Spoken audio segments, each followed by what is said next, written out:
words of the Master, where we talk about all of the things that Yeshua has said and the situations that cause him to speak. Right now, as we're coming to a close to the last day of Yeshua, looking at part 11, which is John 18:38 through 40, 19:1 through 16, and Luke 23:13 through 25. And so when we look over here and see kind of where we are in the situation, Yeshua has been carried away by the chief priests and the Sanhedrin and the angry mob, the lynch mob that has come together. And they take him over to Pilate. So what we're looking at here is that part. We kind of skipped over Peter and his situation because there were no words of the Master. It was only what Peter had did. And, we see, Peter kind of was following after Yeshua, kind of, somewhat cloaked, and he was kind of outed by someone that was there, one of the servants of the people, among others, kind of outed him, where and then we see he denies being one of the disciples. I think that, just quickly, just to kind of think about that briefly, I think that, he said what he said in terms of never denying Yeshua. But I think for me, I think two things happened that, although they were, sometimes people act in a way that is, for lack of a better term, wrong. People act in a way that's wrong, and the right result is the thing that happens. Because when I think about Peter, I think about his role moving forward, and Peter really is at the forefront of the propagation of this movement that happens, of expanding the kingdom of the Most High. If he's a murderer, I'm not sure how that goes. Who, Peter? Peter. And so he can't be chopping people's heads off. Right? But he also can't be captured. Because all the disciples, they dispersed, all except for Peter, who's there following after. And if he's captured, who's to say that he don't get the same thing that Yeshua is getting? Right. Right up there. He'd end up being the fourth person up there. Mm-hmm. They'll let somebody else go. Yeah, maybe they would have let someone else go. Mm-hmm. But I think that in his denial, Yeshua said he was going to deny him. So in that regard, it's fulfilling prophecy. You can talk about his lack of faith or what have you, But again, to me, it's just my personal thoughts on the matter. I think that his wrong response brings about what we need to happen, which is him actually being available to do the work. That's just my thoughts on it. But I want to His go. life was actually preserved through him brushing off. Yes. Through his acts of doubt and whatever you want to call his him trying to protect Yeshua and him denying being a disciple of Yeshua. Through those acts, he's able to be preserved so that he's able to be used mightily for the kingdom. Yeah. And so, I don't have anything to say against him. Yeshua said that's what was going to happen. You know what I mean? And that's what happened. Right. But I want to go over to John. I want to read John 18, 39 and 40, and 19, 1 through 16. John 18, 39 and 40, and 19, 1 through 16. Okay. And then we'll also, you know what? Let's also just add to it so we can just talk about it all at once. We'll also add to it Luke 23, 13 through 25. Okay, John 18:39. But you have a habit that I should release someone to you at the Pesach. Do you wish? Wait, what was it? 31? 39. 1839. 1839. Yeah, at the sorry, bottom. I'm sorry. He's desperately trying to get the plug. Here we go. Sorry. But you have a habit that I shall release someone to you at the Pesach. Do you wish then that I release to you the sovereign of the Yehudim? Then they all shouted again, saying, not this one, but Barabbas. And Barabbas was a robber. 19 and 1. Then therefore Pilate took Yeshua and flogged him. And the soldiers plaited a crown of thorns excuse me, and placed it on his head. And they put a purple robe on him and came to him and said, greetings, sovereign of the Yehudim. And they slapped him in the face. And Pilate went outside again and said to them, see, I am bringing him out to you to let you know that I found no guilt in him. Then Yeshua came outside wearing the crown of thorns and the purple robe. And Pilate said to them, see the man. So when the chief priests and the officers saw him, they shouted, saying, impale, impale. Pilate said to them, you take him and impale him, for I find no guilt in him. The Yehudim answered him, we have a law, and according to our law, he ought to die, for he has made himself the son of Elohim. So when Pilate heard this word, he was more afraid, and went back into the palace, and asked Yeshua, where are you from? But Yeshua gave him no answer. Then Pilate said to him, do you not speak to me?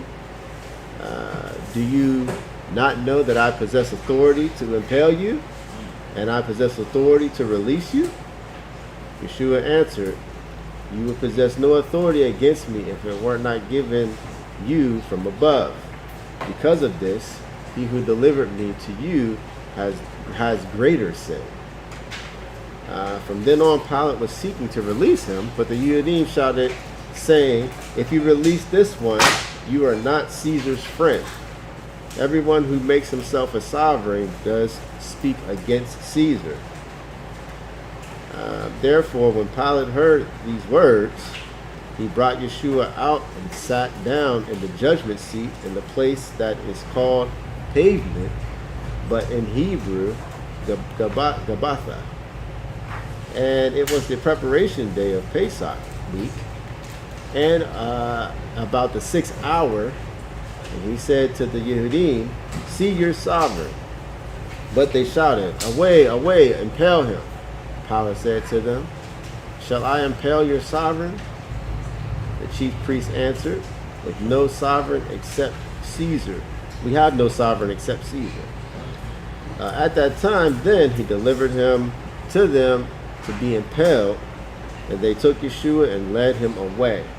And bearing his stake, he went out to the so-called place of a skull, which is called in Hebrew Golgotha. Okay, that's good right there. Let's go over to Luke. let's just add to that Luke 23:13 through 15. Okay. And Luke 23:13. And Pilate, having called together the chief priests and the rulers of the people, said to them, "You brought this man to me as one who turns away the people. And look, I have examined him in your presence and have found no guilt in this man regarding the charges which you make against him.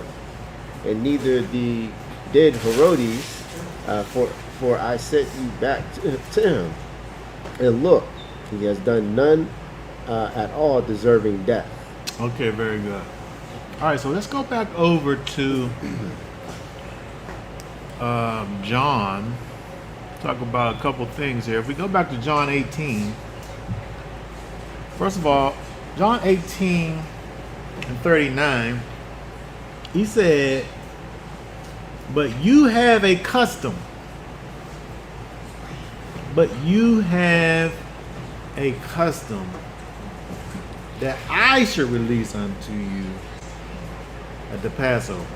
As if to say that the Jews had a custom of this releasing of prisoners at Passover, and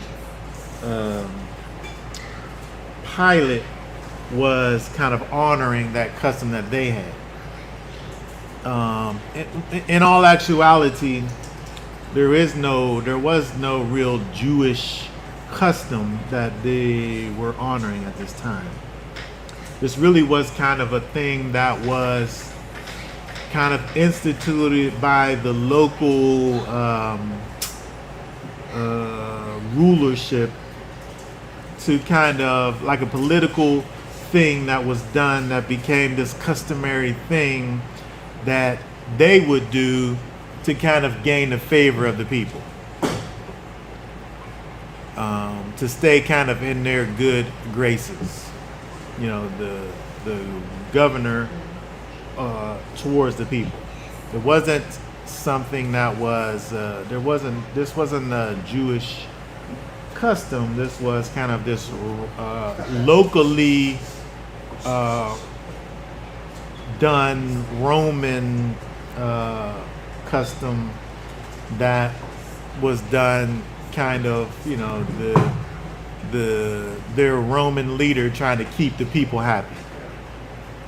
Yeah, I mean, because what would happen is when Israel would come up to celebrate Passover, they would see at least 3 people hung on the crucifixes, and then they would know not to rise up against Rome, that Rome was allowing them, giving them, like almost like how here we're allowed to be able to celebrate these feast days and things like that. They was allowing them to be able to come together, celebrate their feast days, and don't think that y'all gonna all rise up against us at the feast, because Well, it's kind of like a compounded thing what you're talking about here, because this release custom was one thing, and then the way that they did the crucifixion thing was another thing, and here it's happened to be kind of a mixing of the two. This idea of keeping the people happy at this time was this custom that they were referring to, but also you had this thing that they did, this crucifixion thing that they did, where this, you know, was in fact a thing that they used to kind of, so it's like a balance. They're not necessarily connected, but they both have political purposes. where we're gonna keep you in check. If you act up and get beside yourself, this is what's gonna happen to you. They will put these people on display. But they will be nice to you at your Passover time and give you a prisoner, of your choosing. Whoever you want, you can have them back at this time. And so, it was this funny, weird political game that they would play. And, this is just, it's interesting. But when we look over here, I want to talk a little bit about Barabbas here, because it's interesting. When we look at verse 40, it says that he was a robber. And so when we do the research and find out about just who was crucified, regular thieves weren't crucified. Roman citizens weren't crucified. This was something that was beneath. If you was if this was something for the others. Israel, because Israel was kind of like this conquered nation of Rome. They were in the vicinity of Roman rule.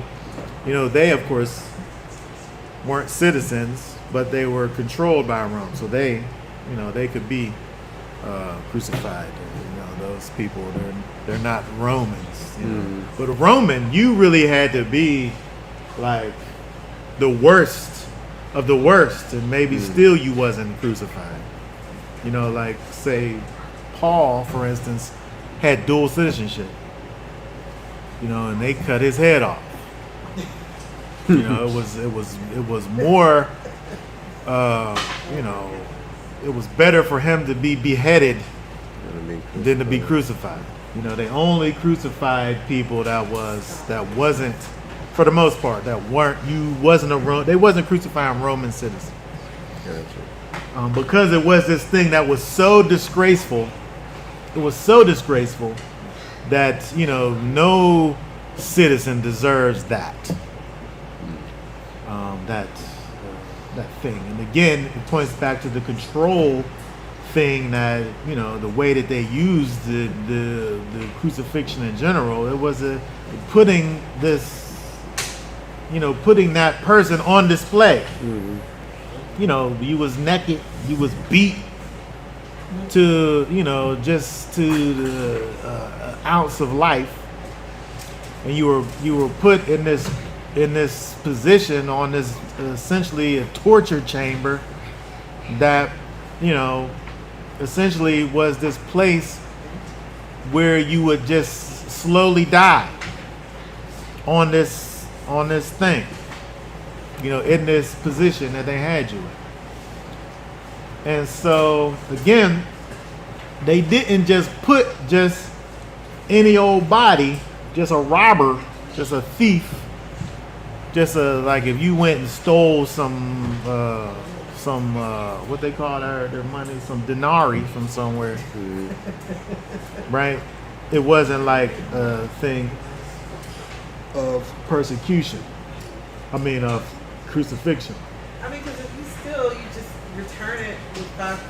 20%. Well, again, crucifixion wasn't an Israelite thing. Right. This was a Roman thing that they did. Just so happened that Israel was controlled by Rome. And so, and this is why they're involving Pilate anyway, because Israel wasn't even able just to go and exact their own punishment. Like, they're accusing Yeshua of this thing that's against Israel and Israelite laws. But they want to involve Pilate so that they could kill him. Because they don't even really have the right to do their own things, really. And so, again, talking about Barabbas. Oh, we didn't read enough in Luke. Let's go over to Luke We read down to 15. Read also Luke 23:16 through 19. Okay, Luke 23:16. Having disciplined him, then I shall release him, for he had to release one to them at the festival. And they cried out all together, saying, Away with this one, and release to us Barabbas, who had been thrown into prison for a certain uprising made in the city for murder. Okay, very good. So when we look over here with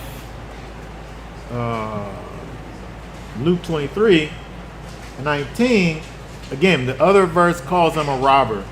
But really that's like, they might as well just call him like a bad man. Like he was a bad guy. Right? He did bad things.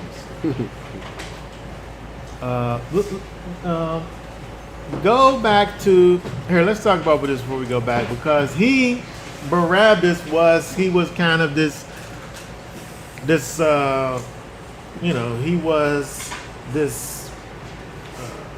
he was involved in uprising, right? He was like a rebel rouser, right? He was kind of a revolutionary, right? He wanted to, so he was rising up against Rome. And so really the thing that they're trying to put on Yeshua, actually, he was doing it. Like they're saying that Yeshua is calling himself the King of the Jews, which is something that as soon as he calls himself, well, Rome is the King of the Jews. Right? And so for him to Yeshua to put himself in that place, is something that's against Rome. But again, Pilate's trying to get this out of Yeshua. Yeshua's not claiming that. He's saying that them people saying it. I'm not saying it. But anyway, Barabbas over here is the guy, though. He's the one. I don't know if he's making that claim, but he is doing something that is causing an uprising in the city, and people are dying as a result of this thing that he's doing. Even murder is getting placed on him. And so, it's interesting when you look at, from a historical standpoint, nobody really talks about this guy except for the Gospels. When you look at Josephus, when you look at Philo, who were contemporaries at the time, they talk about people who were these insurrectionists, revolutionary type of people, and those people were crucified. And so when we think about Barabbas over here, again, nobody talks about him except for the people that talk about him in the Gospels. But there are people like him that did the same types of things that he would have been doing, and they all get the same judgment, which would eventually have been crucifixion. And so if we go back to John. Let's go back to John, because John calls Barabbas this robber. Don't look at that word robber.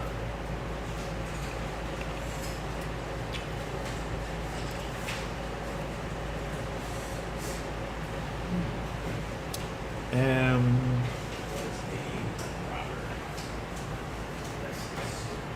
to plunder, this word here, brigand, which is something that we don't use anymore. It's like a bandit. Go down to the word study. Word study.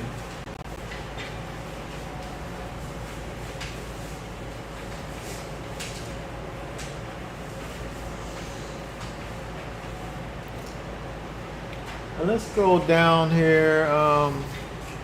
Go down where it starts saying Barabbas is called Robert in quotation.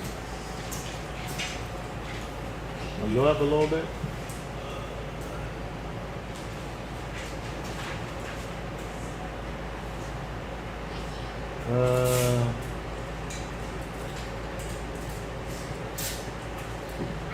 Wait, where is that? Where did I get that from?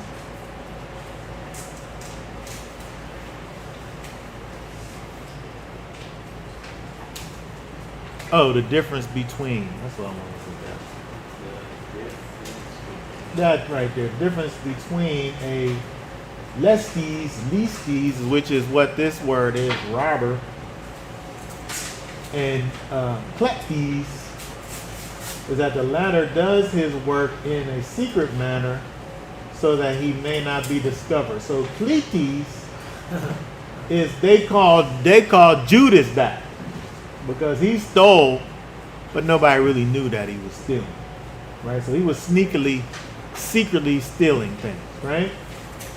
But kleptes, they use that where you did things kind of openly. You were kind of a more open tyrant, bandit individual. You was a bad guy. And so the only thing that they're trying to express is basically that Barabbas was kind of this infamous villain type character, I guess you could say. Not necessarily that he was just a simple thief. Because again, they didn't crucify you if you were just a regular like thief. You had to be doing something against Rome to kind of justify this thing. And you know the same thing when they talk about the thief on the cross, right? These were political prisoners that were being openly killed and put on display, just like Yeshua. You know, they're making an open show of him to kind of make this political message, right? It was primarily used for rebels, insurrectionists, slaves, and not petty criminals.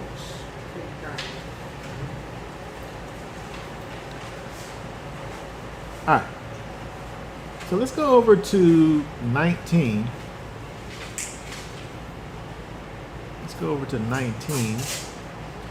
Look at a few things. It begins in verse 1 saying Pilate took Yeshua and flogged him. You know that Pilate didn't do any flogging. They had the professional floggers flog him. These Roman people, they were experts at torture. They were sick, sadistic devils. These people was. They was able to bring you to an inch of your life and have you just at the perfect place of almost mostly dead, but not all the way dead, so that they could put you on this torture stake and have you be there for potentially days. And so again, Pilate wasn't doing the flogging. His professional floggers were doing the flogging. And Pilate, by the way, is really trying to not have Yeshua be crucified. Interestingly enough. Yeah. He don't want to do it. Like, look, now take the man out to the side. We'll beat him good, and then we'll give him back to you. You know, because I don't see nothing wrong with him. What did he do? I'm sitting there talking to him. He ain't even saying nothing.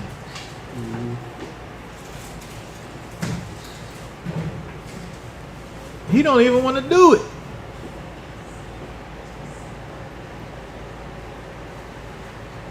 but I want to look at a few things here.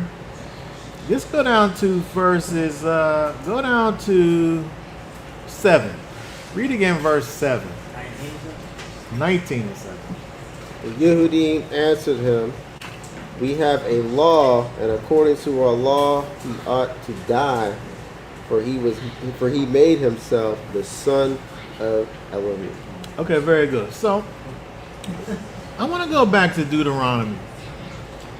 I want to go back to Deuteronomy because there's two things that the priests and the Sanhedrin are trying to put on Yeshua.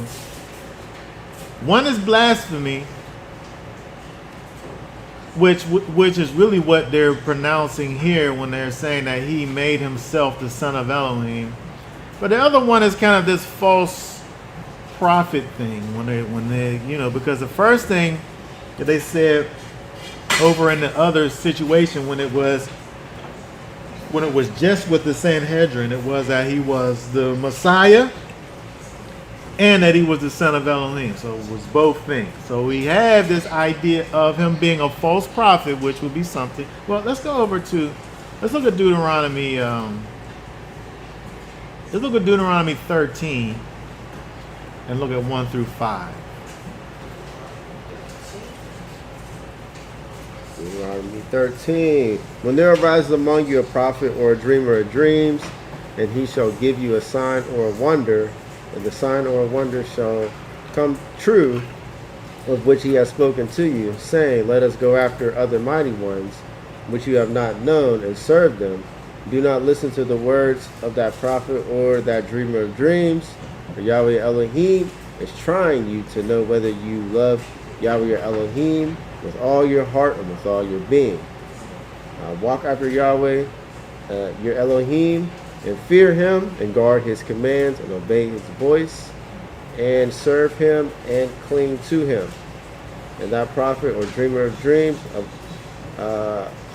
is put to death because he has spoken apostasy against Yahweh your Elohim, who brought you out of the land of Mitzrayim and ransomed you from the house of bondage to make you stray from the way in which Yahweh your Elohim commanded you to walk. Thus you shall purge the evil from your midst. Okay, so if Yeshua is false, then according to the law of Moses, he should die. And so we don't see them proving that he's false. They're saying that he's Messiah, and he is simply saying, "You say I'm Messiah." At the same time as not saying that he isn't Messiah, but he simply said to them, "You're saying I'm Messiah." And so we see if he's a false prophet, then death is associated with it. Do it say how you're supposed to kill him though? Let's go down a little bit. No. Certainly kill him. Oh, there Your hand. Stone him until he dies.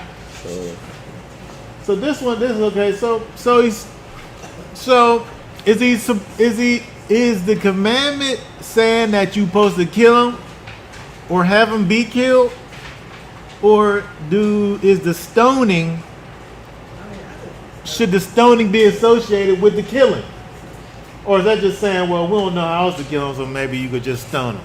Like, is the stoning kind of like a maybe you could do it this way kind of a thing? Or is that part of the situation? That sounds specific. It does, doesn't it? Yes, I think that, that the Pharisees knew who he was. And they wanted to pass whatever judgment that they knew was going to come off on the Romans. Like, oh, we didn't kill him, the Romans killed him. Even though they got the people to foolishly be like, his blood be on us and our children. Mm-hmm. But I think that they didn't want the blood on their hands and was trying to pass it off like, yeah, you killed him. Yeah, it's like nobody wants to do it.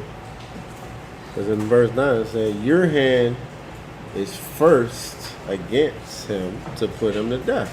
Yeah, So the whoever's person sitting up who- there saying who that he's blamed him. doing the thing Yeah, you're supposed to be the is first supposed to be one. involved in it. Yeah. And so, which is interesting because they want to say to Pilate, well, you want to say he's innocent, but our law says that he's supposed to be killed. But our law says that he's supposed to be killed like this. Mm-hmm. And so, there's a discrepancy here. At that time, were they occupied to the point of they couldn't? I think yes. I think they So it's was. like us today. I feel we like can't do what Yeah, needs we to be can't. done Yes. to clean our communities up. I think that kind of their hands are kind of tied because they were really controlled by Rome. Whereas Israel, but walking around how you sit there, you use in the hood, and then you see the police, they roll through. Where it's like they're in their place, and then Roman soldiers, they're right over there. And in like you said, you use the word occupied. I'm like, that's an interesting word. They're in the city there with them, living there with them. They're right over there. They were in charge of putting, like when you think about like the tax collectors, they're connected with the government, and so they probably had their little government people who probably were the tax collectors. They were probably the ones where, they were the ones connected politically to Rome, and they would, answer back to them and so on and so forth. So I think that their strength was taken away where it's like they had to include Rome in this thing. Yeah. They wasn't able just to act, autonomously and do the thing that they wanted to do. Yeah. Which is like the beginning of the end for them. Yeah. Yeah.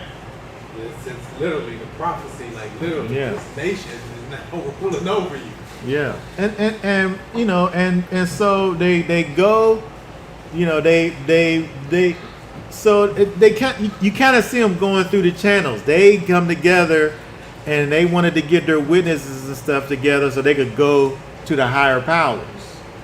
And so they put their judgment on them, but when they go to like Luke talks about them going to Herodes, and Herodes, he's like, he's cool with them. He don't got no problem with Yeshua. Yeah, he like. He don't see the problem. Mm-hmm. Where he's kind of like the step below Rome, and like the direct overseer of. So if there was like a chain of command, you had the priests and stuff that was over the people, and then above them would have been like Herodes, and then above them is Pilate. And so they go to Herodes, and he's like, he's what? What did he even do? I don't even know. Like, and so when it gets back to Pilate, he's like, I still don't know what he did. And so when the people are sitting up there trying to say, well, we got this law, but when we go back to the law, they not following what the law say. And so they don't mention here in this instance, in verse 7 of John 19, they don't mention blasphemy. But when we look, they don't mention false prophecy. They mention the other charge, which is what they're calling blasphemy. But when you look at what they classified as blasphemy, he didn't do that either. Like according to their standards.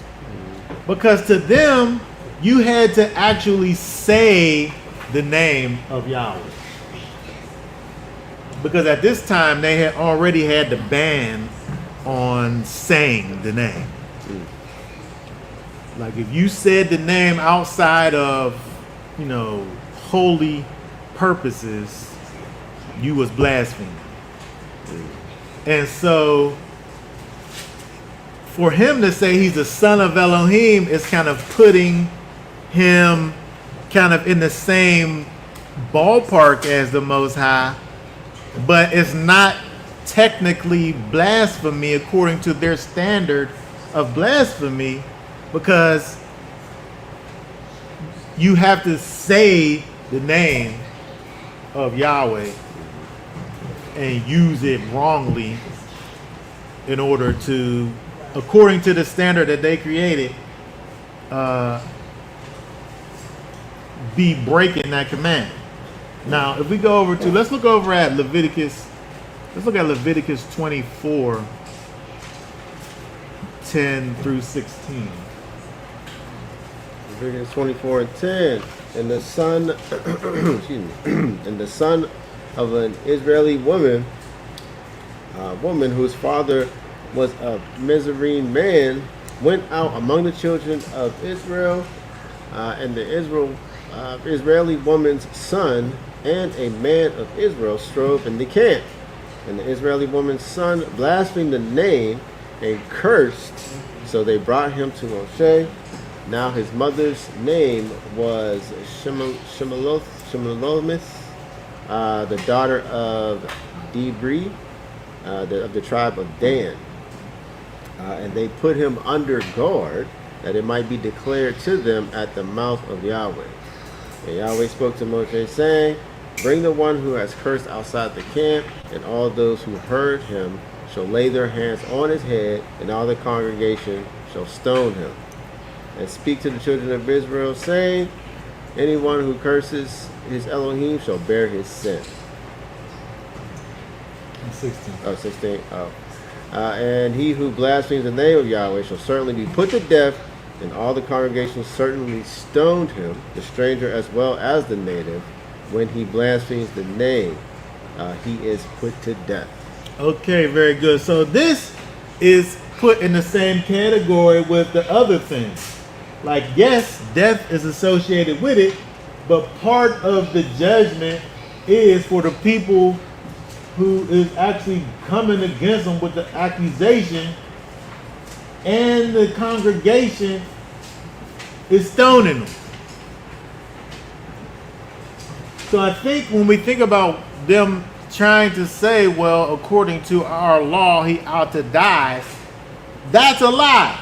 Because it's not that he ought to die, it's that he should be stoned by the hearer and the congregation. It's like you're not saying all of the things whenever you just say, according to our law, he ought to die. And so they're lying on Yeshua. He is the son of Elohim. He said he's the son of Elohim. Right? But he didn't really say it to them. And according to the way that they defined blasphemy at that time, you have to say the name of Yahweh. And so he simply said that that the Son of Man is going to sit on the right hand of Elohim, which, according to the way that they understood what blasphemy was, is not the same thing. So the thing that they're accusing him of doing, they got the wrong judgment, and he didn't do that. That's not what he did.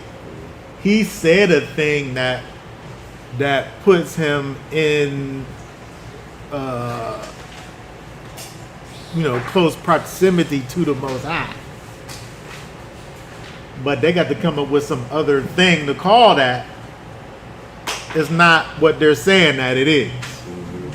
To say that he is one with the Most High, which is basically what he's saying, it's not this charge. They need some better lawyers, I think, so they can get the charges correct. Yeah, right. Exactly. Because there's some discrepancies here that it's not lining up. They lying on Yeshua. They was just trying to get rid of him. That's really Yeah, that's yeah. all it was. Yeah. They was trying to get rid of I'm him. saying, like, if I'm seeing him raise people from the dead, That's the crazy I part. believe it. all these, there ain't no way I'm not going to believe He's not a what's regular coming out guy. of his mouth. He's not regular. Yes. Right. He's not a Exactly. regular guy. Exactly. And they should know because the prophecy talks about them coming. Yeah. Yeah. Yes.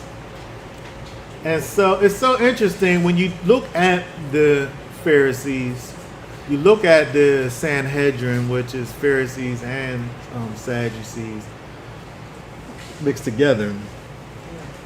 They have either seen or heard of all of the things that he did. And there's no way that he's doing these things by the power of Beelzebub, like how they try to sit up there and say. He could only have been doing these things on the strength of the Most High. But their hard hearts prevent them from seeing that. But Pilate, go back to John 19 and read Pilate's response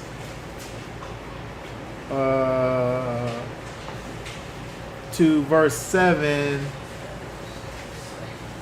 and read verses 8 and 9. And John 19:8. So when Pilate heard this word, he was more afraid and went back into the palace and asked Yeshua, "Where are you from?" But Yeshua gave him no answer. It said Pilate is afraid. What's he afraid of? Pilate. The mobs. Did he have a dream? Did he have a dream? His wife has a dream. Oh. His wife has a dream. I think there's multiple things. And he's afraid of the mob.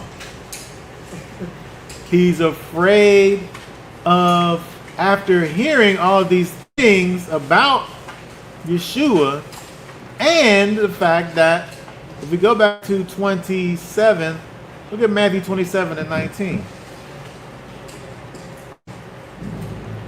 Matthew 27:19. And as he was sitting on the judgment seat, his wife sent to him, saying, "Have none at all to do with that righteous man, for I have suffered much today in a dream because of him."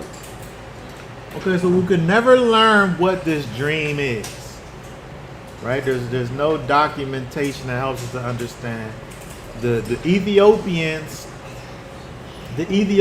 say that she might be Jewish because the wife of Felix in Acts chapter 24 and 24, the Roman, whatever he was, governor or emperor or whatever, had a Jewish wife.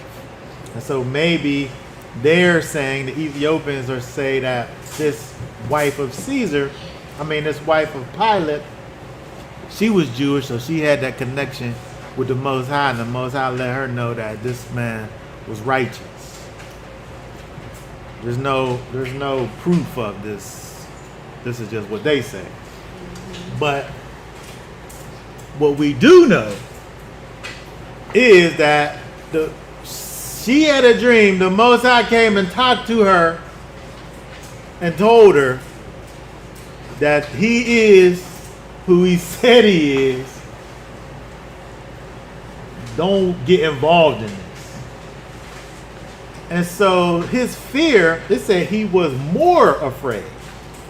So when we think about the fact that his wife had this dream, she tells him, he got that in the back of his mind.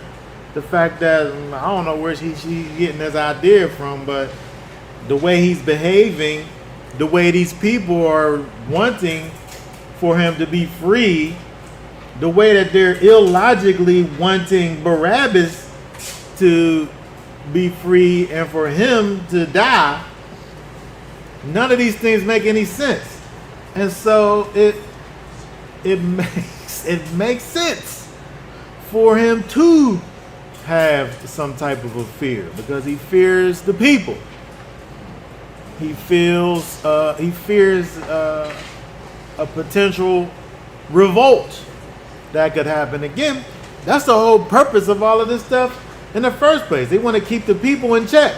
So give them a little bit what they want, and then let them have a little bit of fear in their hearts with this crucifixion display thing. And so he got to deal with what the people may do and his own conscience, because of the fact that his wife told him this thing. He believes her.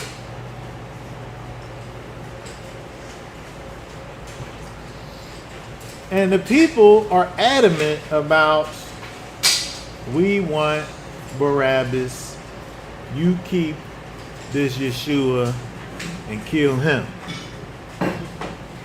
And so at this point, Pilate's pleading with Yeshua like, look, I got the power to kill you or to let you stay alive. Why won't you say nothing so that I can let you go? Because he wants to let him go.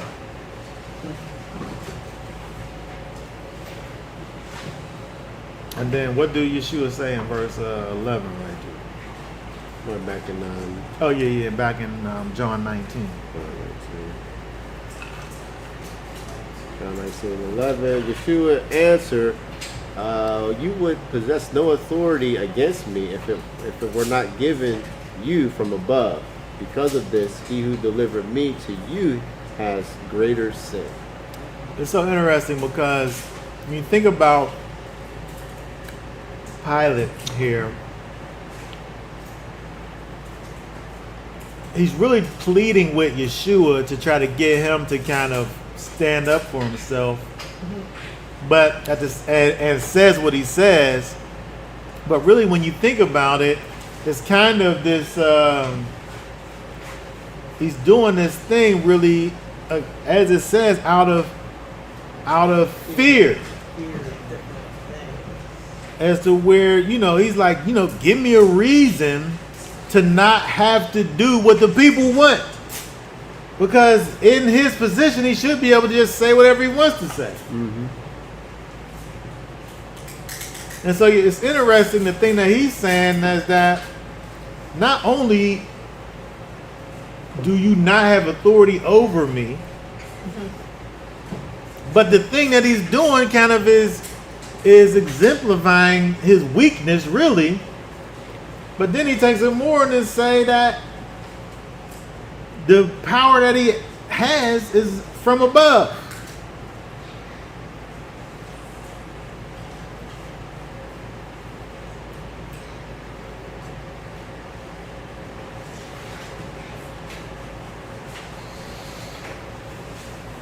That's interesting, because it makes you think, like,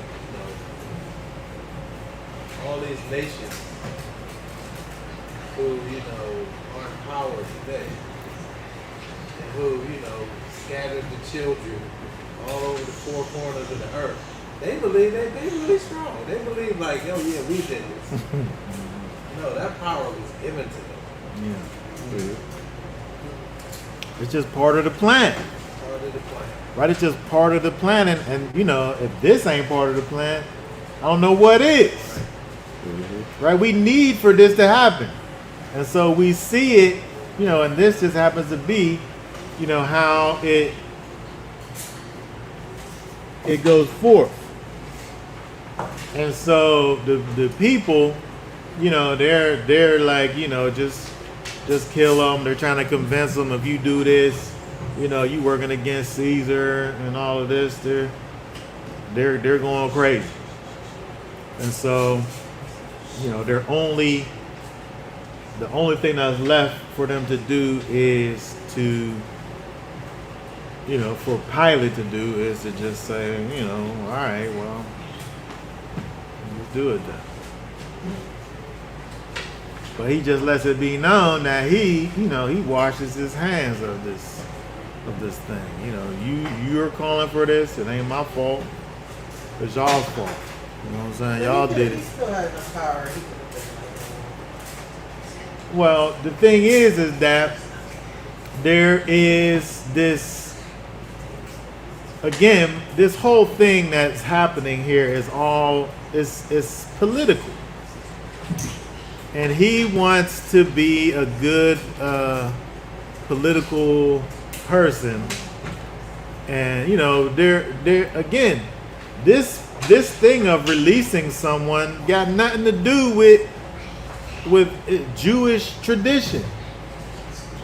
This is a thing that was created by them to appease the people. And so they want to keep the people happy at no cost. And it's so interesting that they got this Barabbas fellow who literally is working against the powers that be.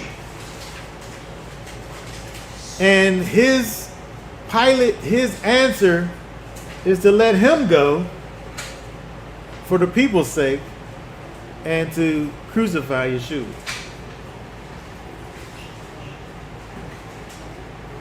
But it's so interesting when we look at all of this, as it goes, and to really see that Yeshua, no matter what their accusations may be, is that Yeshua really is innocent.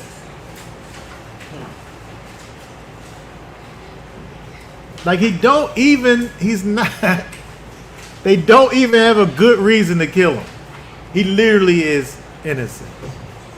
He literally is a spotless sacrifice. He literally is that sacrifice without blemish.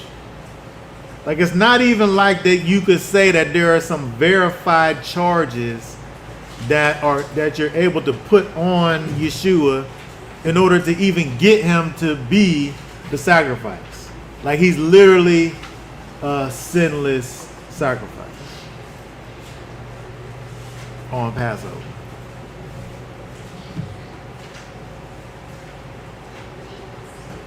Like they can't make up charges that are real charges against him. Even a thing that they want to say that he did so bad, according to their own standards, he don't even meet those. Mm-hmm. Neither one.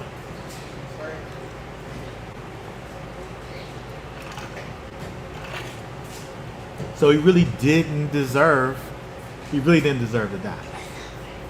Yeshua did. I want to look at a couple things. Look at John 1:10. John 1:10. It says, he was in the world, and the world came to be through him, and the world did not know him. These people didn't know, they didn't know who he was. Because if they did, they wouldn't have been doing these things. But they didn't know him. They did not know Yeshua. I want to look at a bunch of verses right now. Let's look at John 9:39. Sorry. John 9:39. And Yeshua said, for judgment I have come into this world, that those not seeing might see, and those seeing might become blind. It's interesting that Yeshua says that second part, because the people who become blind, they really wasn't seeing though. Those ones in the world. He came into the world that those not seeing might see. Those are the ones that end up having faith in him and believing. The ones that are in the darkness, when they come to his marvelous light, they begin to see. But the other ones though, those that are seeing, I feel like they could put some finger quotes right there. Those people become blind.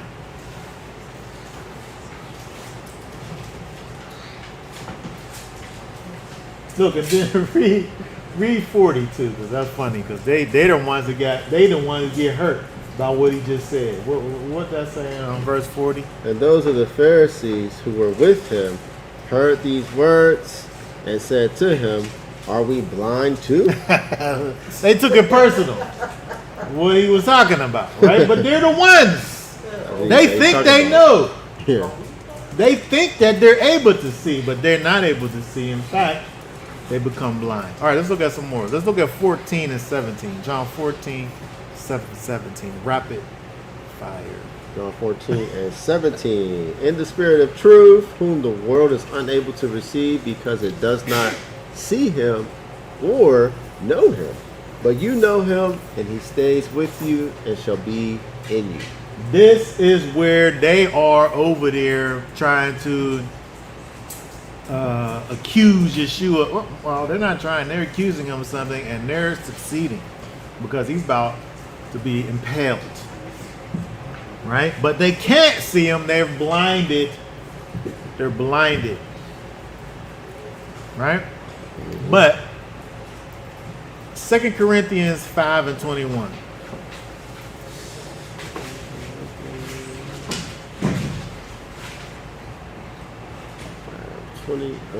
Okay, and he made him who knew no sin to be sin for us, so that in him we might become the righteousness of Elohim.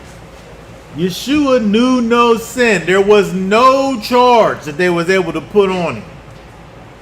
He literally was this sinless sacrifice. He was the lamb without blemish.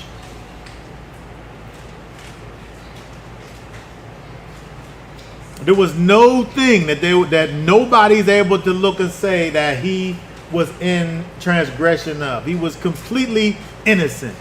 This man who didn't know nothing about nothing, Pilate, was able to look at him and say, he's innocent. Herodes, who's a little bit closer and knows a little bit more about the culture, where he's like a hybrid. That's not the right word to talk about people, but he's like a hybrid person where he's a half Jewish, mostly not person, but he looks at Yeshua and is able to say he's innocent. Yeshua he knew no sin.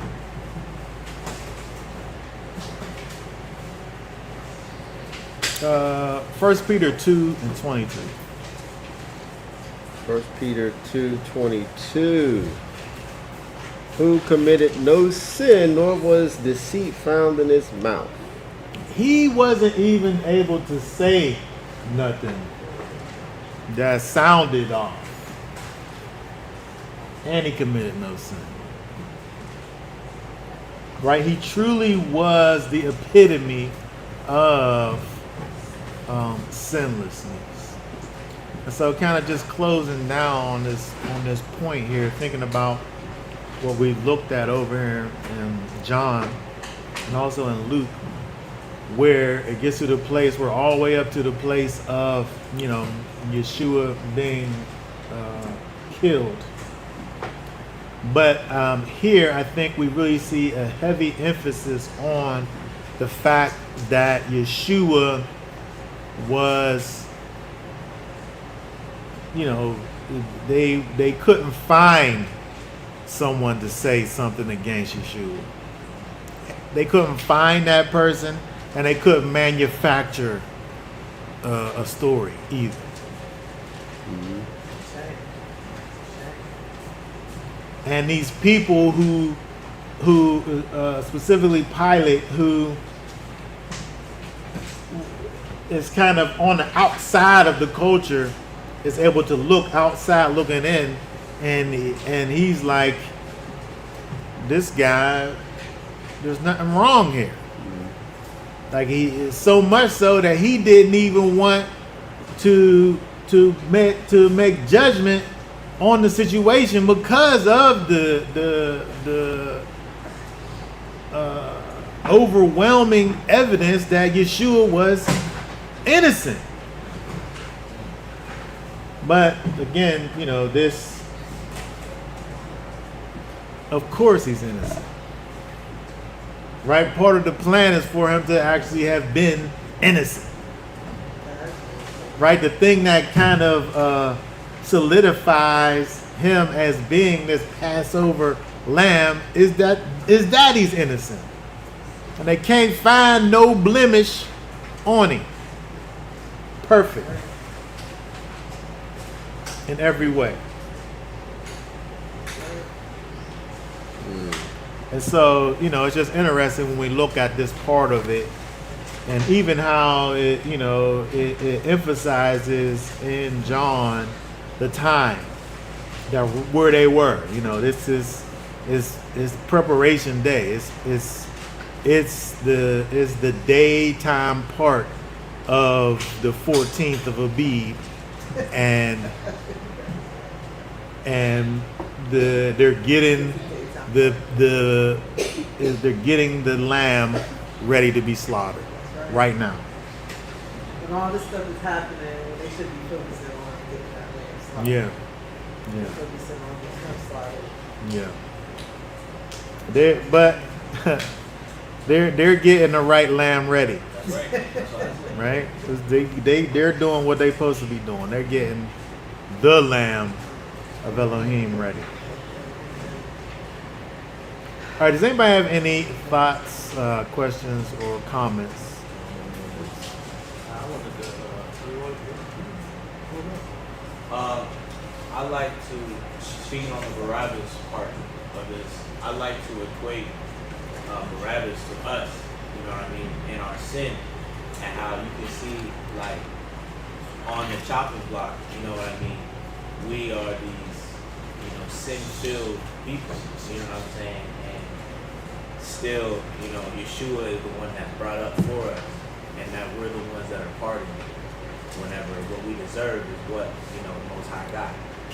And what's your thoughts on that? Barabbas don't seem like he was even like a little bit good. Like he was all the way not good. But yet and still, you know, Yeshua, you know, he takes his place. Like the crucifix that was made for Barabbas is where Yeshua got on. The other two that was there, they got theirs already. But that one that Yeshua got on, that was for him. And he deserved it. Not Yeshua, but Barabbas. He deserved that thing. So the penalty that Barabbas deserved, he was a murderer. Like he did. Then nobody said allegedly. Nobody said that part. The individual who deserved it, he don't get that penalty. Yeshua takes the penalty instead. And so the whole picture that we see here is all, you know, kind of a picture of our Redeemer Yeshua and the act of redemption that he performs for us. You know, he paid a debt that he did not owe. I owed a debt that I could not pay. I needed someone to wash myself.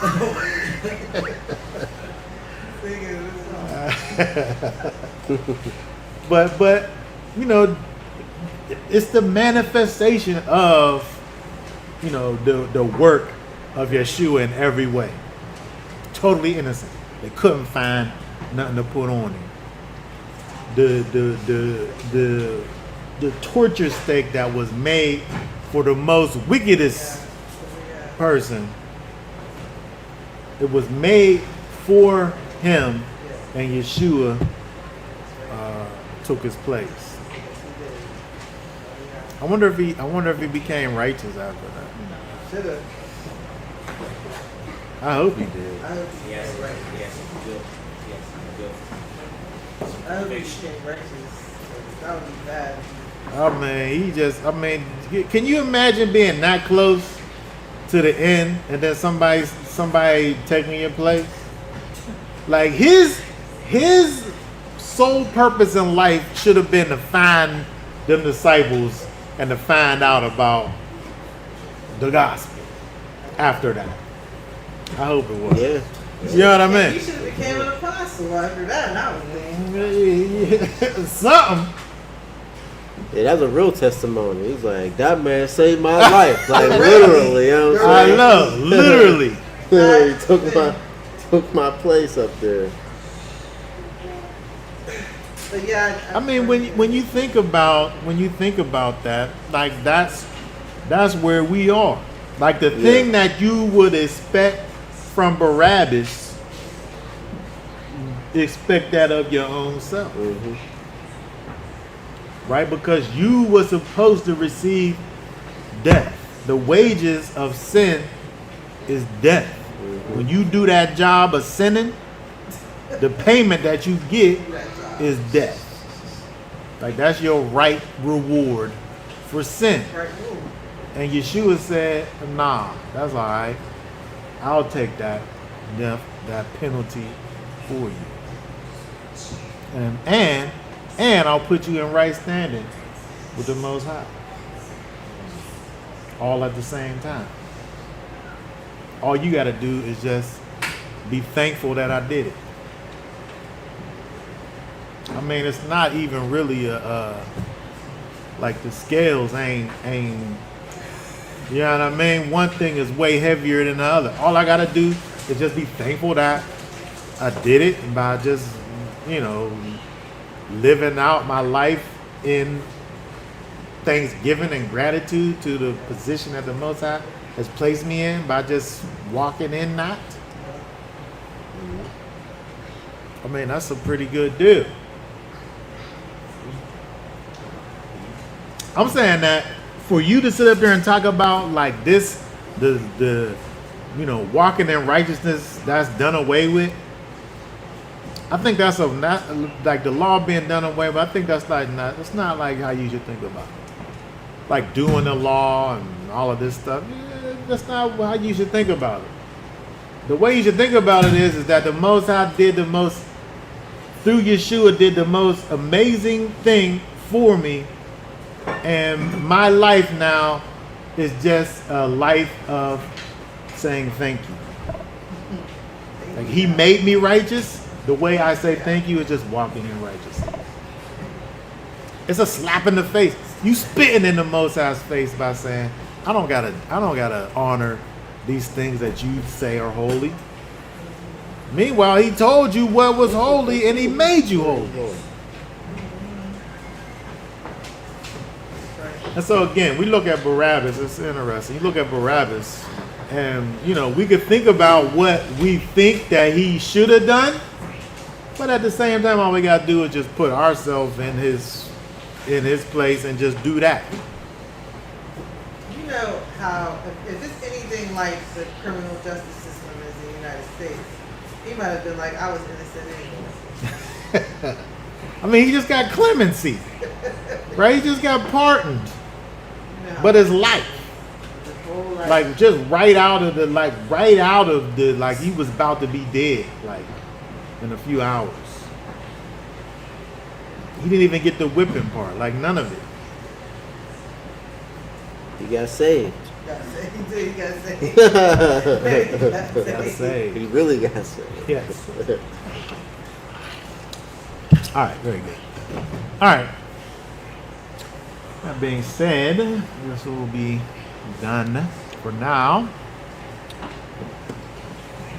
we will not be here on next Shabbat because we'll be in the wilderness. We'll be in the wilderness on next year. You want to put up our little thing? We'll be in the wilderness. We'll see if we're able to stream from the wilderness. I don't know if we're able to. I don't know what the situation is going to be over there. We'll try to. If we can't, we can most certainly record and put something out. That's what we're 100%. We're going to do that. The timeliness of it is the thing that's in question. But we will be. Hold on, it should be right there, readily available.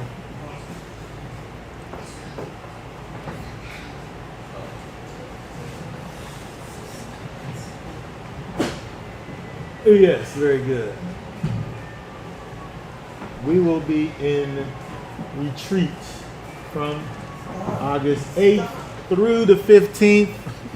And the Shabbat that's inside of there, of course, is next Shabbat, and we won't be here. So, y'all willing, everyone who is keeping the feast will have a hallelujah good time. That's what we'll be doing. And, for now, we'll say Shabbat Shalom. Shabbat shalom. Shabbat shalom.